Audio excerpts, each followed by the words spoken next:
Jungkook, শেষ বর্ষটা এভাবে ভেঙে যাবে ভাবতে পারি নাই।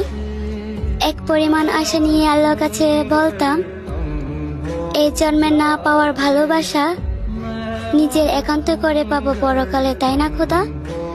কিন্তু জানো জাংকুক, আল্লাহ আমাকে ভুল প্রমাণিত করে বলে দিয়েছে এই জন্মে যার পরকালও তার। তাহলে জাংকুক, আমাদের ভালোবাসাটা ভুল ছিল? হয়তো ভুল ছিল, এক মনেতে কয়জন দিবে ঠাই? কিন্তু জাংকুক, আমার ভালোবাসা এ জন্মে পরকালে তোমার জন্যই থাকবে। আপনাকে ছাড়া এই জীবনে দ্বিতীয় কোনো ব্যক্তির আগমন ঘটবে না। আপনার জীবন অজান্তা আপনারই থাকবে।